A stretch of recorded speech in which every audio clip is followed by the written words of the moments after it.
Hey, SC Historian here. Today, I have a video with one of the most prolific creators the StarCraft community has ever seen, Lowko. Simon is a super sweet dude, and I love chatting with him for this piece. If you've been enjoying my work, be sure to drop a like, comment, and get subscribed to see more awesome content like this. Without further ado, here's my word with Lowko. Okay, so Lowko, thanks so much for taking the time today, man. I really appreciate it. Yeah, no worries. Happy to do it. So, how did you first get involved with StarCraft? I was playing a lot of different games around 2010, and I remember, I don't know exactly what date it was or what year it was, but I remember there was an interview on Dutch television with Grubby, and he was talking about esports, and I had never really heard of esports before, and he mentioned that he was traveling the world, and he was playing Warcraft 3, I was like, oh, that sounds kind of cool. So I ended up picking up Warcraft 3 right around, I want to say 2009 or so, you know, definitely when the game was already out for quite a while. And then I ended up getting invited to the StarCraft 2 beta, I think with the second phase. So that must have been, I want to say like mid-2010. So I've been playing ever since, and I started making videos, I think in like 2012, 2013 or so about the game.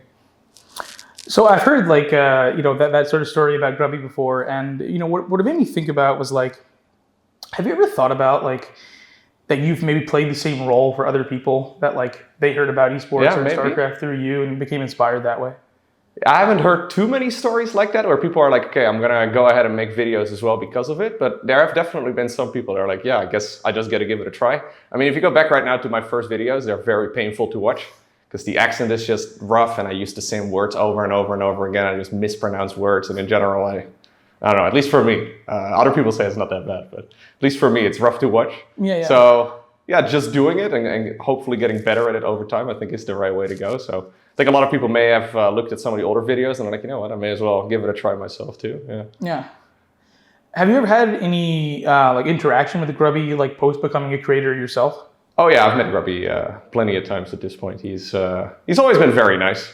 I mentioned this story to him as well at some point, and he.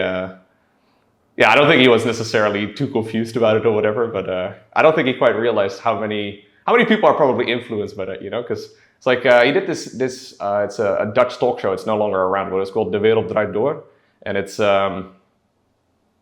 must have had at least like 1 million daily viewers. So there's like a lot of people that watched that show. So I do think there's probably quite a few Dutch kids at the very least that watch that TV show and they're like, hey, wait a second, like you can combine playing games and making money somehow at the same time, like it's an actual competition, especially in like early 2009, 2010 or so, like the early days of StarCraft. It wasn't, at least StarCraft 2, it wasn't really a thing that I think went through a lot of people's minds, you know. It was very much so, I think you did for fun and you played some games here and there, but not really something you could do for a living. And yeah, being a content creator or a caster was definitely not part of what a lot of people did, but yeah, I think it may have very well sparked interest in it at the very least for a lot of people.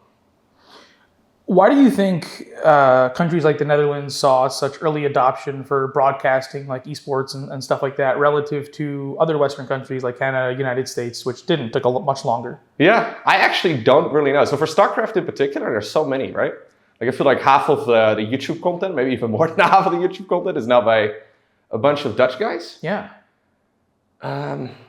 Maybe some of it is like, okay, you know, it's a pretty small country. These are people that are right around the same age and they like live maybe an hour away, right? Maybe if they can do it, I can give it a try too. I think maybe some of that has part of it as well, but yeah, I'm not sure. I wonder if it's just coincidence. Well, yeah, that was actually sort of like another question I had for later on, like why is there so many successful sort of creators in the Netherlands? But I guess my question was more so like, a lot of mainstream adoption, right? Like you were talking about this stuff being broadcasted on television as opposed to like just being online. Like, why do you think mainstream broadcasting accepted esports so early in the Netherlands? Or like, if you don't know, like, yeah, I'm not entirely sure. I guess there's always a lot of people interested in whatever the kids are doing these days, right? And maybe there's not as much of like a social stigma to playing video games. I hear that quite a bit. That people are like, you know, maybe not so much anymore these days, but that back in the day when you were in high school, if you played games, you couldn't really talk about it, or at least not too much, because people might make fun of you for it. Maybe there was some of that in the Netherlands, but I don't think maybe to the same extent. But honestly, I'm not sure. Fair enough. Yeah, it's hard to say sometimes, right? So many factors. When do you feel like you made the leap from just like a sort of community content creator to a professional content creator? So I was in uni for quite a few years, and I did this course called Small Business and Retail Management. Yes, so basically a business admin course, and it was very specifically focused on people that wanted to start their own company or that wanted to work in, for example, management or whatever at a company, right? So quite a few of the people in my class were either starting up their own business or they were looking to, I don't know, take over the family's business, something like that. And one of the cool parts about that course was that I could basically do all of the projects that I wanted to do for make like a business plan and any sort of marketing plan. You could do that on, well, an existing business if you wanted to, but you could also come up with your own, or if you had a business already, you could do that. So I was making videos at the time. I was like, you know what, I'm not really making any money at this point, but I want to give it a try. At least I'm very interested in it. So that ended up working out quite well. I got quite a bit of guidance there where, I mean, it isn't rocket science, obviously, a lot of this stuff, but at the very least, I got to think about it all from a bit more of like a business point of view, I suppose, rather than just making videos and hoping it catches on. You try to focus more, for example, on the YouTube algorithm and figure out how that works and how you can reach more people and study what other people that are already successful are doing, for example. So I look at, like, for example, what Grubby was doing at the time or what Day 9 was up to at the time. And it slowly grew over the course of probably, I want to say like 6 years or so. It was quite a while until I made the jump to doing it full time. So at some point I ended up that course, or I finished that course, and well, I didn't quite finish it, but I wrapped up the course, maybe a better way to put it. And I figured, you know what, I have a chance of doing this for a living right now. Things are going quite well, and I don't really have any responsibilities in my life at this point, so may as well give it a shot. And yeah, it ended up working out well so far. So yeah, hopefully I can do it for many more years to come, because I think it's been like 6 years now, something like that. Okay, yeah, so 6 years full time with the yeah, maybe even longer, honestly. I don't even remember exactly when it was, but yeah, it's been a while. Huh. Why do you think you found so much success on YouTube and, you know, really outgrown a lot of your contemporaries? So normally whenever I stream games, right, people always call me a face tank. So I don't really have a lot of elegant solutions to a lot of problems that I face in games. And I feel like I've done this sort of the same thing as well on YouTube in a way, where I've almost brute forced my way into the algorithm, where I was just uploading so many more videos than other people did that at some point some of them had to catch on. So at least on YouTube, at least in, I want to say like 5-6 years ago or so, it sometimes felt like you hit the jackpot and one video just got way more traction and suddenly had like 10 times the views as your average video did. Difficult to pinpoint as to why that was, but I think I've always been very consistent. So ever since I decided, okay, this is what I want to try and do seriously, I think I've posted basically a video at least 6 days a week, basically every single day. So honestly, the main thing, I guess, is consistency, but a lot of it is also, I guess, a little bit of luck, right? Like you kind of need to hopefully make content that people are interested in. Because, I mean, again, if I look at my early videos, it's really painful for me to watch. But yeah, these days I think it's at least it's pretty watchable. Yeah, not too bad. So how did you end up making the jump into commentating? So initially, when I first started making YouTube videos, this was 2008 or so. So I started making videos a really long time ago. I'm 30 right now, so you can do the math however old I was. But I was making RuneScape videos. And RuneScape is, I actually got back into that like a year ago. That's because of Wardy, we can talk about that. I didn't play that game anymore for some time. And at the moment then I was interested in StarCraft. I was watching other people like Day 9. And for example, Husky was making a lot of videos, HD. There were a lot of guys making videos. And all of them just sort of quit. I mean, Husky stopped uploading, HD stopped uploading, Day 9 stopped uploading, and I wanted to watch some people that cast videos on YouTube, and there weren't really that many. So I was, at the time, making more guide-focused content, so getting back to like optimizing for the algorithm and trying to like come up with search engine terms like, okay, what would be a Terran timing attack or a Terran build order? So those videos generally took quite a bit of planning, and you would actually have to come up with stuff, and obviously there are only so many builds that people actually play. So I figured, you know what, I may as well try and cast a game myself and see how that goes. Because, if you upload every day, you have a lot of room for experimentation as well. You may as well just give something a try. So I think a lot of it has to do as well with the fact that other people just stopped uploading and there was still interest. Like that audience never disappeared, right? Like maybe those other guys weren't interested in StarCraft anymore, or at the very least they weren't making videos about it anymore. But there were still people looking for those videos on YouTube, and I guess at some point they landed on my channel, which is cool. That makes sense. So was it strange for you to go from, probably like a bit of a fan of some of the existing commentators to coworkers with them? Oh yeah.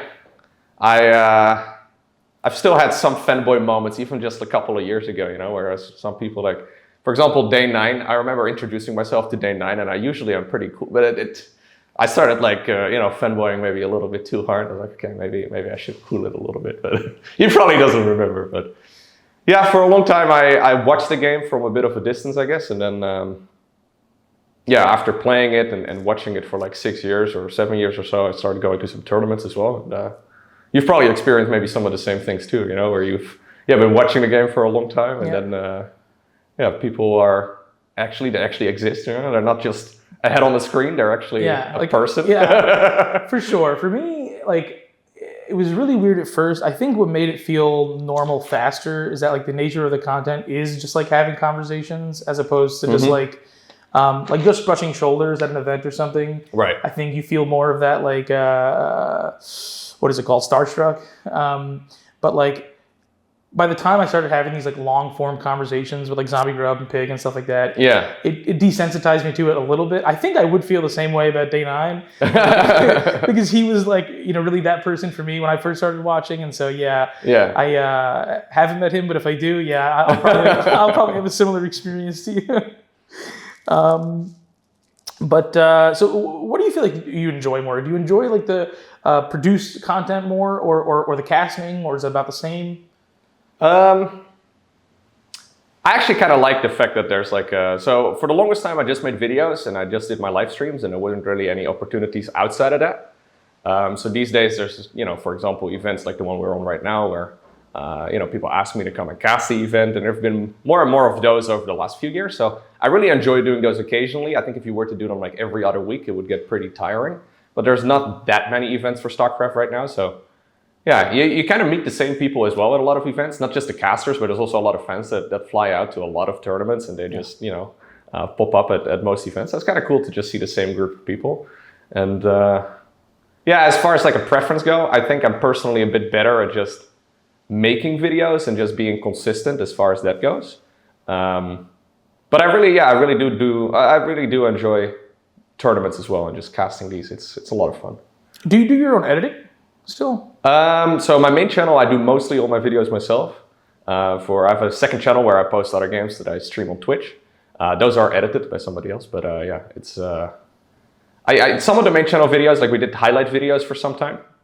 We stopped doing those maybe half a year or so ago, but those were also made by somebody else because it was a little bit too much for me, but yeah. Yeah, it's a little tedious to just keep pulling clips from events and stuff like that. Yeah, it's too much. That makes sense. It's only so many hours in a day. Yeah. I also think there's less of a creative element to that, right? You just kind of like, whatever, there's good games out there, but you're not really putting a spin on it. You're just kind of showing it.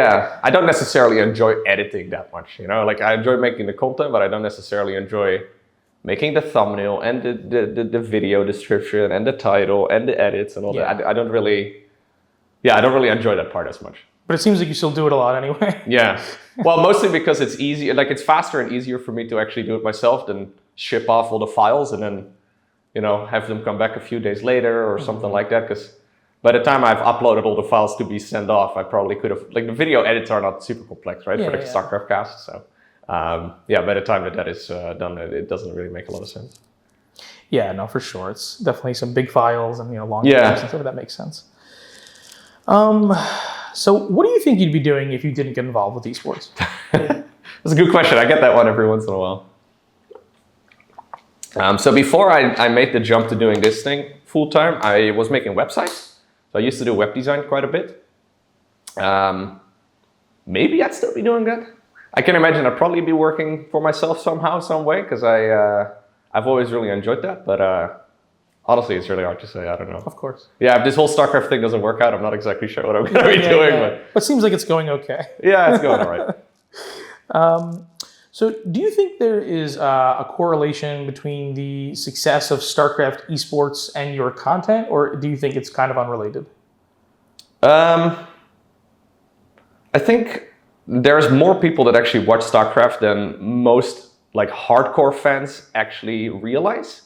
I think most of the hardcore StarCraft fans watch primarily on, for example, Reddit, or they watch the Twitch live streams, and that's fair enough, right? There's a lot of community activity there. But I think in a lot of people's minds, that's also like the only activity that there really is. There's I want to say, like, between all of the YouTube channels that are uploading StarCraft content right now, there's probably 150 to maybe 200,000 people that watch StarCraft content every day. And only really a very small percentage of that group of people is actively involved on Team Liquid and on Reddit and in Twitch chat and all that, right? So there's a lot of people that just casually like to sort of follow the scene from a bit of a distance, right? Like I watch most of the Formula One races, but I'm not necessarily a hardcore Formula One race fan. I'm not going to watch everything. I'm not going to watch all the free practices and all of the qualifiers. I'll just watch the highlights here and there. And I think there's a very similar audience for that for StarCraft as well, where, yeah, a lot of people do like to watch everything, but there's a lot of casual fans out there too. And I think most of the casual fans are on YouTube, not so much on Twitch and on Reddit and all those other places. Yeah. Do you think the end of professionally produced StarCraft tournaments would impact like the sort of reception of your content? Yeah, for sure. Because, I mean, in the end, I think most of the people that watch StarCraft have played it at some point too, right?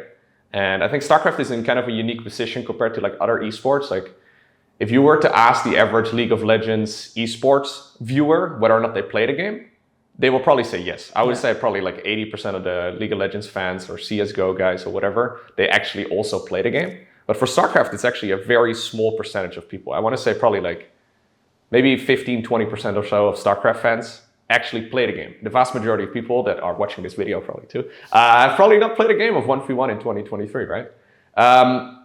So I think because of that, StarCraft is in a pretty unique position. I don't remember what your actual question was anymore, but it was basically just like, do you think like if there are no more big StarCraft tournaments, do you think it would impact your content? Yeah. So the fact that the game is really difficult and that people have experienced that is what makes it interesting, right? So if there weren't as many big tournaments, I don't think that guys like, for example, Sarah would keep playing this. They would probably start playing something else or whatever, right? And yeah, if there's no money in the game and there's no esports in the game, obviously everybody's got to pay the bills, everybody's got to live their lives. So if there's no competition going on, I think it's going to be difficult to continue StarCraft as it is. But it seems like, for now at least, there's still loads of tournaments coming up. And, you know, for example, the Gamers 8, that sort of came out of nowhere. Yeah. Nobody really saw that coming. So, yeah, there's still plenty of interest, I think. Oh, for sure. Yeah. I suppose, like, kind of what I meant was, like, do you think if there weren't a lot of big tournaments that, like, it would impact your viewership? Yeah, I think so. Yeah. Oh, okay. Yeah. Because, again, like, I cast from replays mostly for YouTube, and if there's less tournaments to be played and less money in the game, there's going to be less players playing, and the overall skill level would definitely go down, yeah.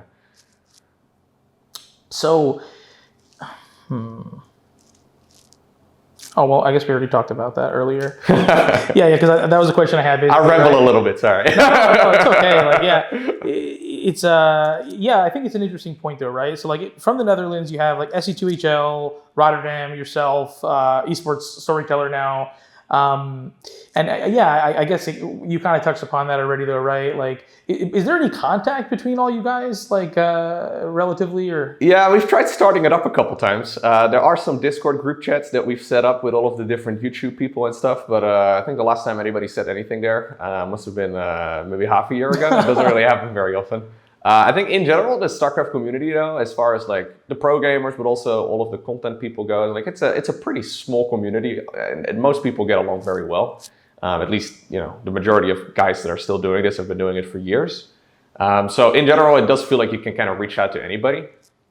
But I think most of us are kind of in our own little bubble, you know, where we're kind of just working on our own little project here, and there's not as much content as I would like. You know, it'd be fun if there was a little bit more communication about that, because sometimes, for example, the YouTube algorithm just decides, okay, this month you're getting 33% less views, and everybody's like, what's going on? Turns out everybody is dealing with that problem, and I didn't realize it until we were discussing it. And I think a bit of communication there is helpful. But yeah. For sure, I think it makes you feel much better at least. To understand that it's not just you. I got a message from Uthermal like a month ago. He's like, hey, are you also noticing a viewer dip? I'm like, wait a second, it's not just me. That makes a whole lot of sense. Yeah. Oh yeah, Uthermal's another one, right? Like Hearthstone. There's a lot of Dutch for guys. sure. Wow, a bunch. Yeah, honestly, I didn't even really consider all of them. Do you think your viewers are married to you as a StarCraft creator, or do you think if you pivoted into like another game, a lot of people would be on board with it? I've wondered about that a lot. Yeah, I've tried uploading some different videos, and I've noticed as like a one-off, a lot of people are interested.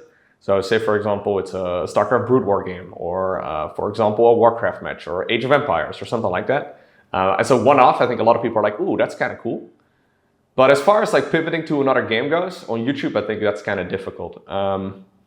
Unless most people in the community are on board. So right now, StormGate would be the obvious game on the horizon, where I think a lot of people would be interested in a pivot like that. But like most StarCraft fans want to watch StarCraft, at least as it is right now. So I don't think it would be super easy to switch games. But are you excited for StormGate? I think it's actually like they've got, okay, so the thing about StormGate is that they've got all the right people working there. They've got all the right plans. I think they've got a very good mindset, and they know exactly what they're aiming for, and what they're aiming for is great. What we've seen so far looks solid as well. Now they just have to actually like make the game, right? So you can have the budget, you can have all the people. So I don't want to get too much in my own head as well and get too excited about it, because that's happened before with previous games where you get a little bit too hyped and then it doesn't, turn out to be as amazing. So I'm optimistic about it, but I also don't want to like assume that it's going to be the next great thing, right? Like deliver the game first, and I'm definitely going to play it. I'm definitely going to make content for it, but it's definitely got to be good before it can, overtake something like StarCraft.